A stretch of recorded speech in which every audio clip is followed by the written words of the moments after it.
नमस्कार विद्यार्थी मित्रांनो, आपलं पुन्हा एकदा स्वागत आहे एका नवीन व्हिडिओमध्ये। बघा, आजच्या व्हिडिओमध्ये आपण इयत्ता 9वीचा चौथा पाठ आर्थिक विकास बघणार आहोत। आता या पाठामध्ये जे काही पंचवार्षिक योजना आहेत ह्या आपल्या टीईटीच्या परीक्षेच्या दृष्टीने महत्त्वाच्या आहेत आणि टीईटी परीक्षेच्या दृष्टीनेच आपण हा पाठ बघणार आहोत।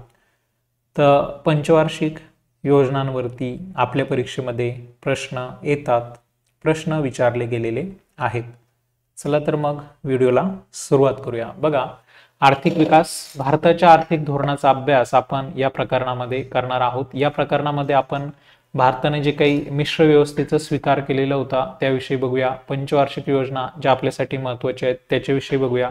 त्याचप्रमाणे या पंचवार्षिक योजनांचं यश आणि अपयश, त्याचप्रमाणे हा एक महत्त्वाचा मुद्दा आहे बँकांचं राष्ट्रीयकरण, वीसकलमी कार्यक्रम, गिरणी कामगारांचा संप आणि 1991चं भारताचं नवीन आर्थिक धोरण याचा आपण अभ्यास करूया। बघा, 1950 मध्ये भारत सरकारने नियोजन मंडळाची स्थापना केलेली होती आणि प्रधानमंत्री पंडित जवाहरलाल नेहरू हे या नियोजन मंडळाचे अध्यक्ष होते। आता हे जे काही नियोजन मंडळ होतं या नियोजन मंडळाने कृषी आणि ग्रामीण विकास, संतुलित औद्योगिकरण, किमान जीवनमानाची तरतूद, लोकशाहीशी सुसंगत असा आर्थिक विकास, नियोजनाची आखणी व अंमलबजावणी यामध्ये लोकांचा सहभाग आणि व्यक्तीचा विकास करणारी 5 वर्षांची योजना तयार केली आणि यालाच आपण विद्यार्थी मित्रांनो पंचवार्षिक योजना असं म्हणत असतो। तर आपण बघूया पहिली पंचवार्षिक योजना। बघा, जी पहिली पंचवार्षिक योजना होती तिचा कालावधी होता 1951 पासून 1956। या पहिल्या पंचवार्षिक योजनेमध्ये शेती, त्याचप्रमाणे सामाजिक विकास, जलसिंचन व पूर नियंत्रण, ऊर्जा साधने, ग्रामीण व छोटे उद्योग, मोठे उद्योग व खनिजे, वाहतूक व दळणवळण, शिक्षण, आरोग्य यावर खर्च करण्यात आला। तर पंचवार्षिक योजनेमध्ये बघा हे जे सगळे घटक होते यावरती लक्ष केंद्रित करण्यात आलं आणि ही पहिली पंचवार्षिक योजना नियोजनबद्ध आर्थिक विकासाची पाया भरणी करणारी होती। त्यानंतर आपण बघूया दुसरी पंचवार्षिक योजना। दुसऱ्या पंचवार्षिक योजनेचा कालावधी हा 1956 ते 1961 होता। या दुसऱ्या पंचवार्षिक योजनेमध्ये आपण औद्योगिकरणाचं महत्त्वाकांक्षी उद्दिष्ट साध्य करायचं ठरवलेलं होतं। औद्योगिकरणावरती आपण दुसऱ्या पंचवार्षिक योजनेमध्ये भर दिला होता।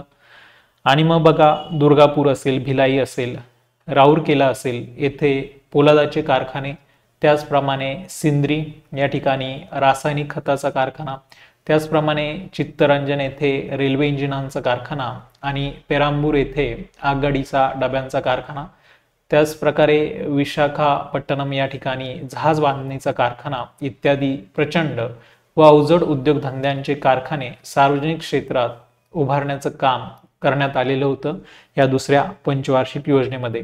या ठिकाणी बघा, तुम्हाला याच्यावरती सुद्धा प्रश्न विचारला जातो की एक प्रश्न तुम्हाला विचारला गेलाय की भारतामधील जो काही पहिला लोह पोलादाचा कारखाना कुल्टी या ठिकाणी स्थापन करण्यात आलं होतं, तर ते कुल्टी कुठल्या राज्यामध्ये आहे।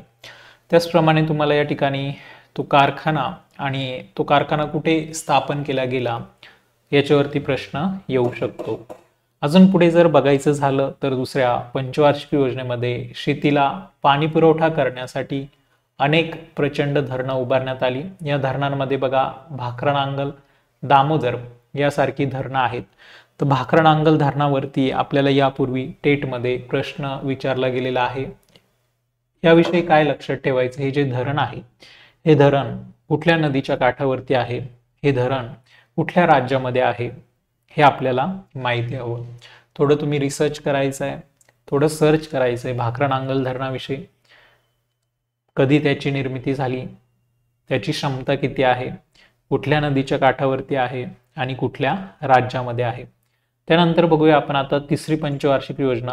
ही जी काही तिसरी पंचवार्षिक योजना होती हिचा कालावधी होता 1961 पासून 1966। या तिसऱ्या पंचवार्षिक योजनेमध्ये उद्योग आणि कृषी विकासाचं संतुलन साध्य करायचं ठरवलं गेलं। दर साल राष्ट्रीय उत्पन्नामध्ये वाढ घडवून आणायची, त्याचप्रमाणे अवजड उद्योग, वाहतूक व खनिज उद्योग यांचा विकास करायचा, विषमतेचं निर्मूलन करायचं यासारखी उद्दिष्ट या तिसऱ्या पंचवार्षिक योजनेचे होते. आता तिसऱ्या पंचवार्षिक योजनेनंतर 3 एक वार्षिक म्हणजे 1 वर्षाच्या योजना हाती घेण्यात आल्या. तो जो कालावधी होता तो होता 1966 पासून 1969. तर मग आता 3 एक वर्षीय 1 वार्षिक योजना का बरं हाती घेण्यात आल्या? कारण की हा जो कालावधी होता 1966 ते 1969 या कालावधीमध्ये, या काळामध्ये तीव्र दुष्काळ पडलेला होता. आपल्याला तीव्र दुष्काळाचा सामना करावा लागला. त्याचप्रमाणे चीनने आपल्यावरती आक्रमण केलेलं होतं. पाकिस्तान सोबत आपलं युद्ध झालेलं होतं. आणि या सगळ्या कारणांमुळे आपला जो काही विकासाच्या कामांकडे लक्ष आपलं कमी झालं. विकासाच्या कामांऐवजी आपल्याला संरक्षणाकडे आणि दुष्काळ निवारणाकडे आपल्याला अधिक लक्ष द्यावं लागलं. आणि याच्यामुळे आपल्या अर्थव्यवस्थेवरती मोठ्या प्रमाणामध्ये ताण निर्माण झाला. त्यानंतर आपण बघतो चौथी पंचवार्षिक योजना. ह्या योजनेचा कालावधी होता 1969 ते 1974. या चौथ्या पंचवार्षिक योजनेचं उद्दिष्ट होतं की भारत हा स्वावलंबी बनावा. भारताला स्वावलंबी बनवायचं होतं. त्याचप्रमाणे जे मूलभूत उद्योग होते त्या उद्योगांचा सरकारने विकास करावा, आर्थिक विकासाचा वेग वाढावा आणि समाजवादी समाजरचना निर्माण व्हावी, असं उद्दिष्ट या चौथ्या पंचवार्षिक योजनेचं होतं. आता या योजनेच्या काळामध्ये एक महत्त्वाची घटना घडली. ती म्हणजे 14 ज्या प्रमुख बँका होत्या या बँकांचं राष्ट्रीयकरण करण्यात आलं. तर इंदिरा गांधींनी या बँकांचं राष्ट्रीयकरण केलेलं होतं. परीक्षेच्या दृष्टीने महत्त्वाचं आहे, यावरती प्रश्न विचारला जाऊ शकतो. पण ही जी काही चौथी पंचवार्षिक योजना होती ही अपेक्षित की यशस्वी झाली नाही. चौथ्या पंचवार्षिक योजनेच्या काळामध्ये बांगलादेश युद्धाचे परिणाम हे भारतीय अर्थव्यवस्थेला सहन करावे लागले. कारण की अनेक निर्वासित हे भारतामध्ये आले होते आणि आपल्याला त्या निर्वासितांवरती खर्च करावा लागला. आणि सरकारी जे नोकर होते त्यांची पगारवाढ, त्याचप्रमाणे रेल्वे कर्मचारी यांची वेतनवाढ आणि आंतरराष्ट्रीय बाजारातील पेट्रोलचे वाढते दर, यामुळे आपल्या अर्थव्यवस्थेला ह्या कालावधीमध्ये 1969 ते 1974 या चौथ्या पंचवार्षिक योजनेच्या कालावधीमध्ये आपल्या अर्थव्यवस्थेला अनेक धक्के सहन करावे लागले. त्यानंतर आपण बघतो पाचवी पंचवार्षिक योजना, जिचा कालावधी होता 1974 ते 1979. या पंचवार्षिक योजनेमध्ये आपण गरिबी दूर करण्याचं उद्दिष्ट डोळ्यासमोर ठेवलं आणि आपल्या देशाला आर्थिकदृष्ट्या स्वावलंबी बनवण्याचं उद्दिष्ट ठेवलं. आता ह्या योजनेमध्ये बघा, आपण राष्ट्रीय उत्पन्नामध्ये वाढ करणे, मोठ्या प्रमाणावर रोजगार उपलब्ध करून देणे, शिक्षण, सकस आहार, पिण्याच्या पाण्याचा पुरवठा करणे, वैद्यकीय उपचाराच्या सुविधा ग्रामीण भागाला पुरवणे, ग्रामीण भागामध्ये वीज पुरवठा आणि दळणवळणाची साधनं पुरवणे, म्हणजे ती पुरवण्यासाठी रस्ते बांधणे, समाज कल्याणाची योजना व्यापक प्रमाणात राबवणे, त्याचप्रमाणे कृषी विकास घडवून आणणे, अशी उद्दिष्ट ह्या पाचव्या पंचवार्षिक योजनेमध्ये ठेवण्यात आली. आता आपण पुढे बघूया सहावी पंचवार्षिक योजना, जिचा कालावधी होता 1980 पासून 1985. बघा, ही जी काही सहावी पंचवार्षिक योजना होती, या योजनेमध्ये दारिद्र्य निर्मूलन आणि रोजगार निर्मिती या दोन गोष्टींवरती भर देण्यात आलेला होता. ह्या योजनेची उद्दिष्ट होती आपली जी काही अर्थव्यवस्था आहे या अर्थव्यवस्थेच्या विकास दरामध्ये लक्षणीय वाढ करणे, गरिबी आणि बेकारी यांच्या प्रमाणामध्ये घट करणे, लोक छोटी कुटुंब पद्धती स्वतःच्या इच्छेने स्वीकारतील असं धोरण आखणे आणि लोकसंख्या वाढीवरती नियंत्रण ठेवणे, हे सहाव्या पंचवार्षिक योजनेची उद्दिष्ट होती. अजून जर बघायचं झालं तर सहाव्या पंचवार्षिक योजनेमध्ये हे कार्यक्रम राबवण्यात आलेले होते. आता बघा, अशा प्रकारचा प्रश्न आपल्याला TETला विचारला गेला आहे. तो प्रश्न काय होता? तर तो प्रश्न असा होता की दशलक्ष विहिरींची योजना ही कुठल्या पंचवार्षिक योजनेमध्ये होती? तर ऑप्शनमध्ये दिलेलं होतं सातवी पंचवार्षिक योजना आणि बाकी काही 3 ऑप्शन दिलेले होते, दुसरी पंचवार्षिक योजना, तिसरी, पाचवी पंचवार्षिक योजना आणि सातवी पंचवार्षिक योजना. तर त्याचं योग्य उत्तर होतं सातवी पंचवार्षिक योजना. या सातव्या पंचवार्षिक योजनेमध्ये दशलक्ष विहिरींची योजना होती. म्हणून आपल्याला या ठिकाणी हे महत्त्वाचं आहे की एकात्मिक ग्रामीण विकास कार्यक्रम हा सहाव्या पंचवार्षिक योजनेचा भाग होता. त्याचप्रमाणे ग्रामीण भूमिहीन रोजगार हमी कार्यक्रम हा सुद्धा 6व्या पंचवार्षिक योजनेमध्येच होता. राष्ट्रीय ग्रामीण रोजगार कार्यक्रम बघा, जे जे रोजगाराशी संबंधित आहे हे सगळं 6व्या पंचवार्षिक योजनेचा भाग होता. त्याचप्रमाणे सालेम पोलाद प्रकल्प हा सुद्धा 6व्या पंचवार्षिक योजनेचा भाग होता. मग आपण बघतो 7वी पंचवार्षिक योजना, जिचा कालावधी होता 1985 पासून 1990. या योजनेचा भर अन्न, रोजगार आणि उत्पादकता यावरती होता. विकास, आधुनिकीकरण, आत्मनिर्भरता, सामाजिक न्याय यावर भर दिला गेला होता. उत्पादनाच्या तंत्रामध्ये सुधारणा करणे, राष्ट्रीय उत्पन्नामध्ये दरवर्षी 5% वाढ करणे, अन्नधान्याच्या उत्पादनामध्ये वाढ करणे ही सगळी उद्दिष्ट 7व्या पंचवार्षिक योजनेमध्ये ठेवली गेली होती. या योजनेमध्ये काही कार्यक्रम त्या ठिकाणी आखण्यात आले होते, जसं जवाहर रोजगार योजना, त्यानंतर इंदिरा आवास योजना, दशलक्ष विहिरींची योजना. तर ही 7वी पंचवार्षिक योजना विद्यार्थी मित्रांनो आपल्यासाठी महत्त्वाची आहे. याच्यामध्ये जवाहर रोजगार योजना, इंदिरा आवास योजना आणि दशलक्ष विहिरींची योजना त्या ठिकाणी आखण्यात आली होती. हा कार्यक्रम तयार करण्यात आलेला होता. बघा, रोजगार निर्मितीच्या दृष्टीने 7वी पंचवार्षिक योजना महत्त्वपूर्ण ठरली. परीक्षेत असं पण तुम्हाला विचारलं जाऊ शकतं की रोजगार निर्मितीच्या दृष्टीने कुठली पंचवार्षिक योजना ही महत्त्वपूर्ण ठरली, तर त्याचं योग्य उत्तर असेल 7वी पंचवार्षिक योजना. त्यानंतर आपण बघूया 8वी पंचवार्षिक योजना. हिचा जो कालावधी होता तो होता 1992 पासून 1997. बघा, ह्या योजनेमध्ये खाजगी क्षेत्राला वाव देण्यात आला. ह्या योजनेची वैशिष्ट्ये जर बघायची झाली तर राष्ट्रीय उत्पन्न वाढीचा दर 6.5% इतका राखणे, लोकसंख्या वाढीला आळा घालणे, कुटुंब नियोजनाच्या कार्यक्रमाला उत्तेजन देणे, प्राथमिक शिक्षणाचा सार्वजनिक विस्तार करून निरक्षरतेचे उच्चाटन करणे ही सगळी उद्दिष्ट 8व्या पंचवार्षिक योजनेची होती. त्याचप्रमाणे 8व्या पंचवार्षिक योजनेमध्ये काही कार्यक्रम आखण्यात आलेले होते. त्याच्यामध्ये बघा, प्रधानमंत्री रोजगार योजना, त्याच्यानंतर महिला समृद्धी योजना, राष्ट्रीय सामाजिक आर्थिक सहाय्य योजना, हे महत्वाचे बघा, मध्यान्ह आहार योजना, इंदिरा महिला योजना आणि गंगा कल्याण योजना. ही विद्यार्थी मित्रांनो 8वी पंचवार्षिक योजना सुद्धा आपल्यासाठी महत्वाची आहे आणि त्या योजनेमध्ये कुठले कुठले कार्यक्रम होते ते सुद्धा आपल्याला त्या ठिकाणी लक्षात ठेवायचं आहे. बघा, ही जी काही 8वी पंचवार्षिक योजना होती, या पंचवार्षिक योजनेमध्ये खाजगी क्षेत्राचं महत्व वाढलेलं होतं. जसं आपण वरती बघितलं, सुरुवातीलाच बघितलं की 8व्या पंचवार्षिक योजनेमध्ये खाजगी क्षेत्राला वाव देण्यात आलेला होता. तर असाही प्रश्न विचारला जाऊ शकतो, कुठल्या पंचवार्षिक योजनेमध्ये खाजगी क्षेत्राला वाव देण्यात आलेलं होतं, तर त्याचं योग्य उत्तर असेल 8वी पंचवार्षिक योजना. आता 1991 मध्ये उदार व मुक्त धोरणाचं प्रतिबिंब आपल्याला या 8व्या पंचवार्षिक योजनेमध्ये दिसतं. त्यानंतर आपण बघतो 9वी पंचवार्षिक योजना, जिचा कालावधी होता 1997 पासून 2002. कृषी व ग्रामीण विकास यावर या पंचवार्षिक योजनेमध्ये भर देण्यात आलेला होता. या योजनेचे उद्दिष्ट होते की आर्थिक विकासाचा दर वाढवणे, पायाभूत क्षेत्रामध्ये निकोप स्पर्धा निर्माण करणे, परकीय गुंतवणुकीसाठी औद्योगिक धोरणाला नवी दिशा देणे.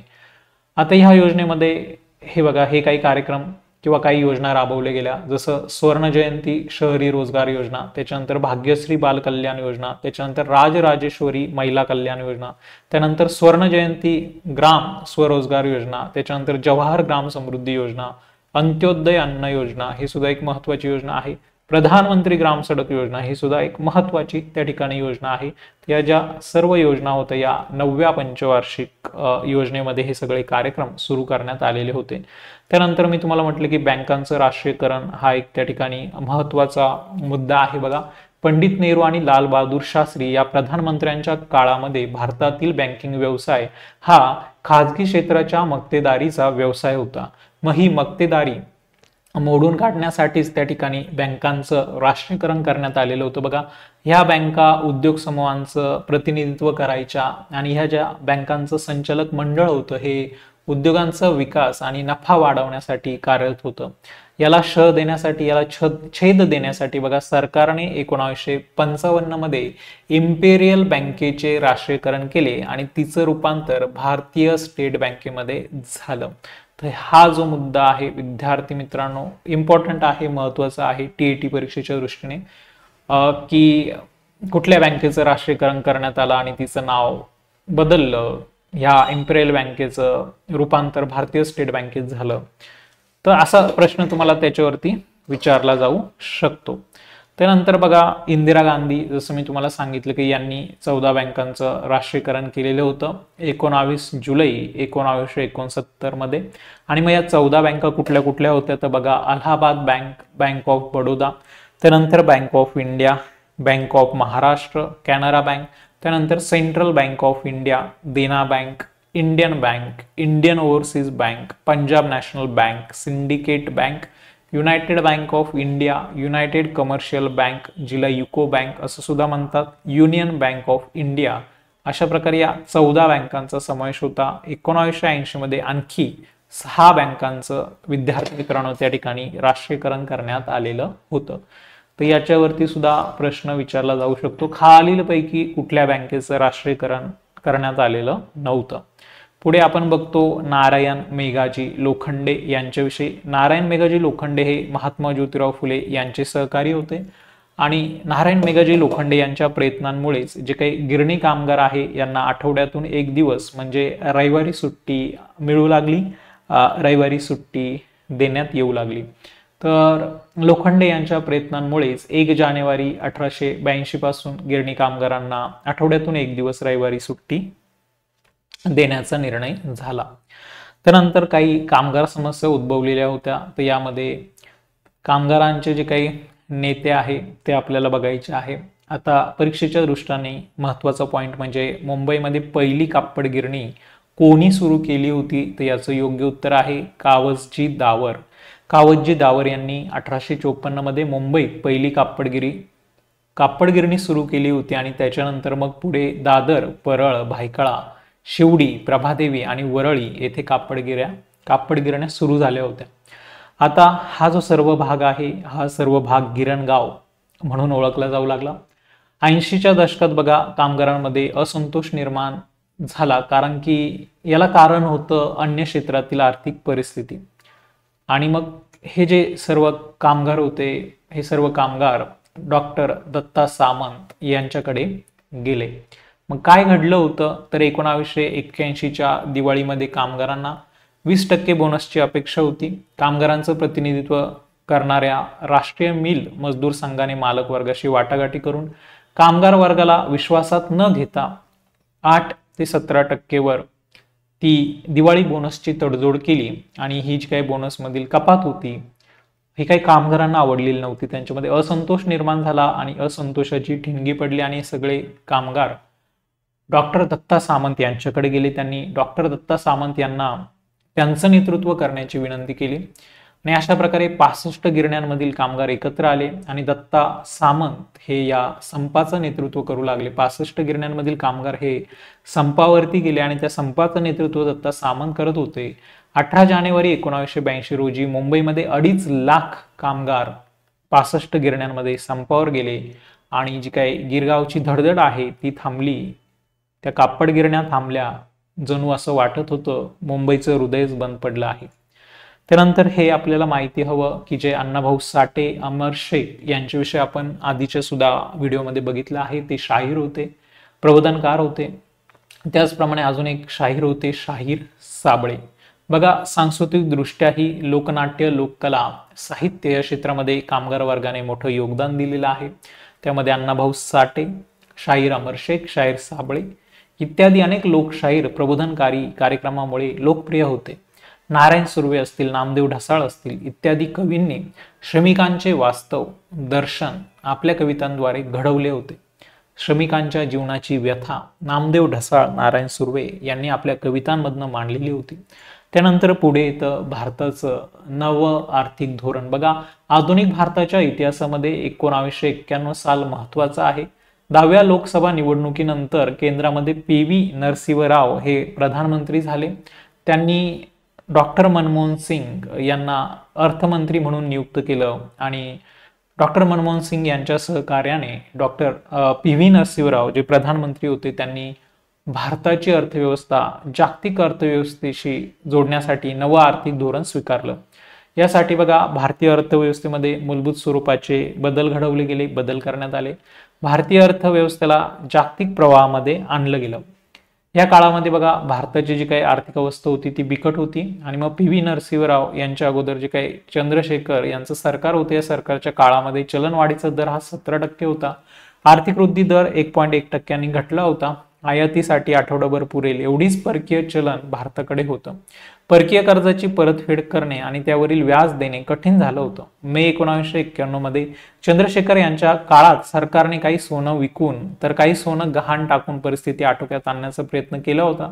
चंद्रशेखर यांच्या अगोदर विश्वनाथ प्रताप सिंग यांचं जे काही सरकार होतं या सरकारने सगळ्या शेतकऱ्यांना सरसकट कर्जमाफी केली होती आणि त्याच्यामुळे 10,000 कोटी रुपयांपेक्षा जास्त बोजा अर्थव्यवस्थेवरती आला होता.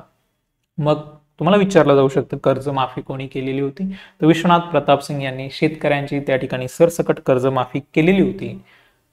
त्यानंतर पुढे बघा, मग अशा प्रकारे भारताची अर्थव्यवस्था डबघाईला आलेली होती. मग यासाठी काही उपाययोजना करण्यात आल्या. या परिस्थितीतून मार्ग काढण्यासाठी PV नरसिंहराव यांनी डॉक्टर मनमोहन सिंग यांना अर्थमंत्री नेमलं. डॉक्टर मनमोहन सिंग यांनी दोष दुरुस्ती उपाययोजना म्हणजे करेक्टिव्ह मेजर्स केले आणि मग आपली परिस्थिती बदलण्यास सुरुवात झाली. मग त्यांनी काय बदल केले होते, तर त्यांनी जे काही परकीय गुंतवणुकीवरती निर्बंध होते ते निर्बंध त्यांनी उठवले. उद्योग क्षेत्रातील परवाना पद्धती 18 उद्योगांवरतीच त्यांनी मर्यादित केली. त्याचप्रमाणे सार्वजनिक उद्योगांमधील वाढता तोटा आणि कार्यक्षमता लक्षात घेऊन सार्वजनिक क्षेत्र खाजगी उद्योगांकरिता त्यांनी खुलं केलं.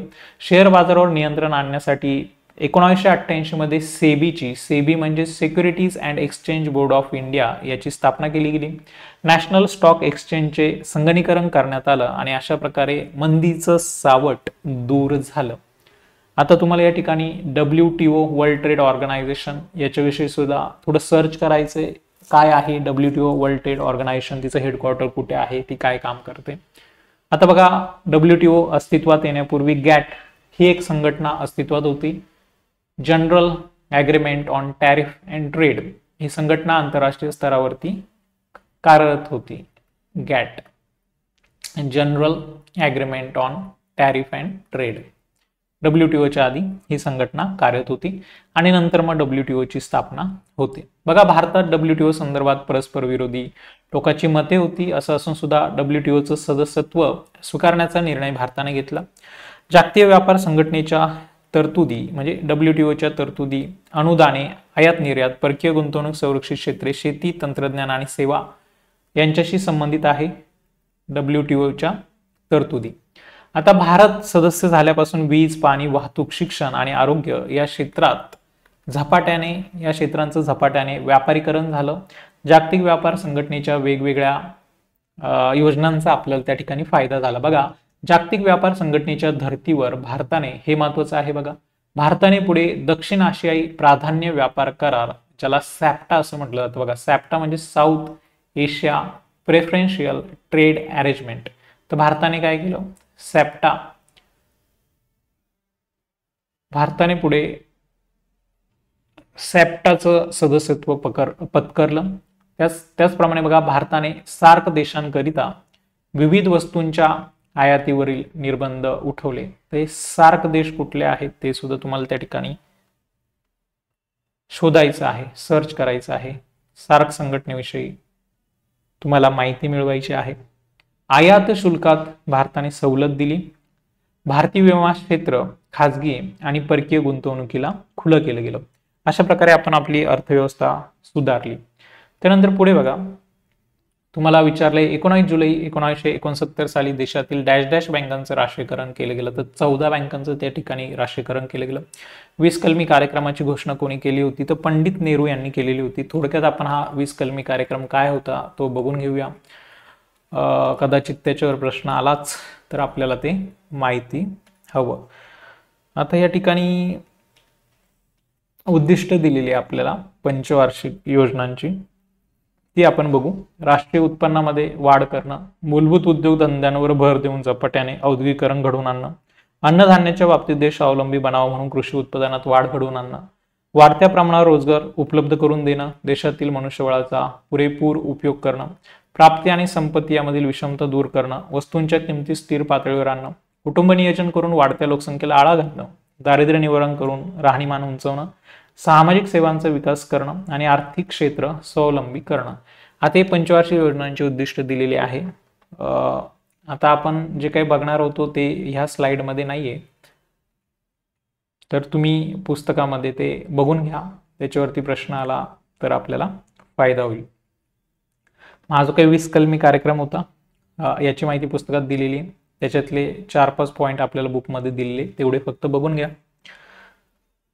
आता इथे चुकीची जोडी तुम्हाला ओळखायला लावलेली आहे. व्हिडिओ जर तुम्ही व्यवस्थित बघितला असेल, समजला असेल, तर तुम्हाला याचं उत्तर देता येईल.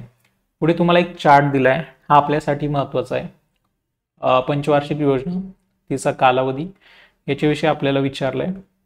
त्याचप्रमाणे त्या योजनांची उद्दिष्ट काय होती हे आपल्याला या ठिकाणी दिलेलं आहे. तर याच्यावरनं सुद्धा एक नजर फिरवा, जेणेकरून आपल्याला परीक्षेमध्ये त्याचा फायदा होईल.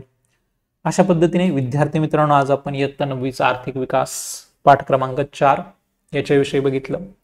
लवकरच आपण भेटूया अशाच प्रकारच्या एका नवीन व्हिडिओमध्ये. तोपर्यंत bye bye, have a nice day, take care.